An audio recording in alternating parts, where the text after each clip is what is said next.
الحمد لله رب العالمين والصلاة والسلام على رسول محمد وعلى آله وأصحابه أجمعين. قال الله تبارك وتعالى في القرآن العظيم: فأعوذ بالله من الشيطان الرجيم. إنهم فتية آمنوا بربهم. الآية. صدق الله العظيم. خدمت ملت شرافتمند تاجیکستان، خصوصا جوانان عزیز، السلام علیکم و رحمت الله تعالی و برکاته. مخاطب من، تو جوان عزیزی که در تاجیکستان زندگی میکنی، مخاطب من تو هستی. آیا تا به حال فکر کردید که جوانی یک نعمت الهی هست و از این جوانی در روز قیامت پرسان میشه؟ رسول اکرم صلی الله علیه و سلم میفرمایند که اغتنم خمس قبل خمس، شما غنیمت بشمارید 5 چیز را قبل از 5 چیز، که از آن جمله یکی شبابک قبل حرمک، جوانی خود را قبل از این که پیر میشی. شما بزرگان موسفیدان را میبینید در گوشه و کنار عصا به دست دارن، یا بعضی از بزرگان و موسفیدان سنشان بلند رفته، دستان شاید بلرزه، شاید بالاخره اعضای وجودشان حرکاتی داشته باشه که در اختیار خودشان نیست. آنها هم روزی مثل تو جوان عزیز جوان بودن و آنها هم با زور و قوت زندگی میکردن، ولی امروز موسفید شدن.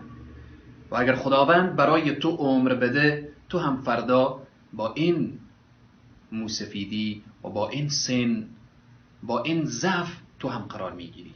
اما خوشا به حال موسفیدان، بزرگان که عمر خود را به عبادت سپری کرده باشند و الله سبحانه و تعالی این سن و سال را برای اینا نعمت عطا کرد که حتی اگر عبادت نکردن ولی در پیری رسیدن و دروازه توبه را کسب کردن. و طبعا انسان که پیر بشه تائب میشه. اما از من و تو جوان چی تضمین است که من و تو پیر بشیم؟ تو جوان مسلمان چی ضمانت داری که سن تو بالا بره و توبه بکنی، به 60 و به 70 برسه، به 80 برسه؟ چقدر جوانانی در زیر خاک رفتن، چقدر جوانانی به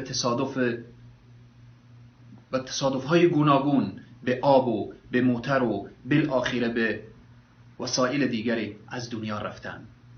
جوان مسلمان، یک نگاهی به قبرستان بینداز، ببین به هر سن و سال در قبرستان انسانها خوابیده هستند، طفل و نوجوان و جوان و موسفید. پس میخوام این را بگم که این جوانی باید در راه درست مصرف بشه. رسول اکرم صلی الله علیه و سلم میفرمایند خواهری که تو در اوج جوانی قرار داری، برادری که تو در اوج جوانی قرار داری، این حدیث رسول صلی الله علیه و سلم را بشنو. میفرمایند در روز قیامت، در آن روزی که هیچ سایه جز سایه عرش پروردگار عالم وجود نداره، در زیر سایه عرش پروردگار عالم 7 گروه با اعزاز و اکرام آنجا قرار دارن، که از آن جمله جوانی که جوانیش به عبادت الله سبحانه و تعالی سپری شده باشه، جوانی که در جوانی به عبادت الله سبحانه و تعالی رشد کرده باشه. اما امروز خیلی از جوانها رو میبینیم به کارهای لهو و لعب، به کارهای زشت، به کارهای ناروا جوانی خود را مصرف میکنن، با دیدن فیلمهای مبتذل، با دیدن برنامه‌های مبتذل، با دیدن بالاخره فیلم‌های که ضرر بر جسم و بر روح و بر روان انسان داره. میبینیم بعضی از برنامه‌هایی را مشاهده میکنن که برنامه‌هایی که انسان‌ها به جان همدیگر افتاده و همدیگر را میزنن. انسان باید رحم داشته باشه، شفقت داشته باشه، ترحم داشته باشه. نباید یک جوان مسلمان برنامه‌ای رو ببینه که 2 انسان همدیگر را میزنن، 2 انسان همدیگر را لط و کوب میکنن و 2 انسان را به جان همدیگر انداختن و انسان تماشا کردن.